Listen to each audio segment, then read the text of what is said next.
अजित पवार आज पोहोचलेले आहेत. क्या कहेंगे सर? अजित दादा आलेले हा? मग मी काय करू? नाही म्हणजे अजित पवार हे उपमुख्यमंत्री राज्याच्या शुभेच्छा द्यायला पोहोचलेले आहेत. ही बातमी आहे सध्याची सर. नाही, बातम्या तुम्ही काही करू शकता. अजित पवार असतील, प्रफुल्ल पटेल असतील किंवा पवार साहेबांना त्यांच्या संकट काळात सोडून गेलेले अनेक लोक असतील. शेवटी असा एक प्रसंग असतो, इतका महान हे व्यक्तिमत्व आहे पवार साहेब, या महाराष्ट्राचा आधारवड आहे आणि त्यांचा आशीर्वाद घेतल्याशिवाय निष्ठावंत असतील किंवा अन्य असतील त्यांना एक पाऊलही पुढे टाकता येणार नाही त्यांचं नाव घेतल्याशिवाय. पण इथे जे कार्यकर्ते आहेत, त्यांचं असं म्हणणं आहे, हे दोघेही एकत्र यावेत परत.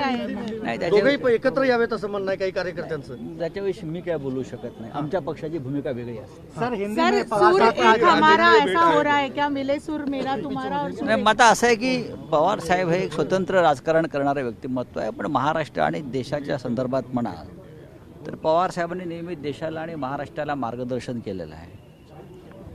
आता जे त्यांचे लोक त्यांना सोडून गेले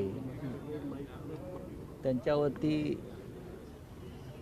अत्यंत वाईट शब्दात टीका टिप्पणी केली, ते शुभेच्छा द्यायला आले असतील तर शुभेच्छा घेतील ते. काय चर्चा झाली दादा, दुरावा मिटला का? बोला. आज साहेबांचा वाढदिवस आहे, उद्याच्याला काकींचा वाढदिवस आहे, त्याच्यामुळे त्या दोघांचं दर्शन घेण्याच्या करता आम्ही त्या ठिकाणी आलेलो होतो. दर्शन घेतलं, चहा पाणी झालं, इतर वेगवेगळ्या प्रकारे साधारण काय इकडं काय चाललं तिकडं काय चाललं म्हणजे जनरल परभणीला काल असं का घडलं किंवा इतर ठिकाणी काय चाललंय अशा सगळ्या चर्चा झाल्या.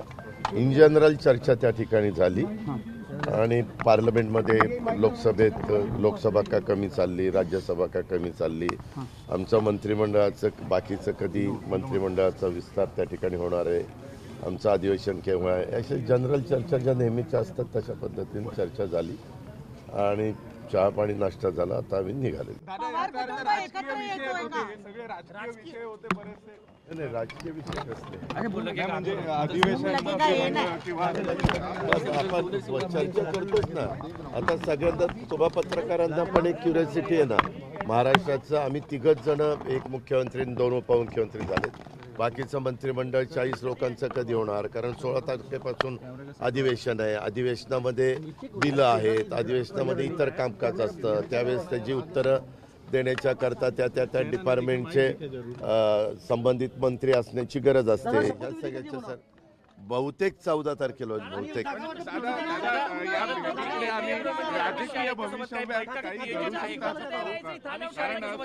आजचा दिवस साहेबांचा वाढदिवस आहे. 12 डिसेंबरला सगळेजण येऊन साहेबांना भेटत असतात, साहेबांचं दर्शन घेत असतात, शुभेच्छा देत असतात. त्याच हेतूने आम्ही सगळे आलेलो.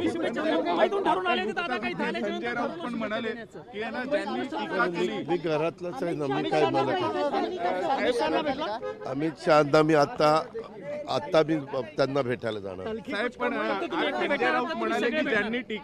माझं काम आहे माझं.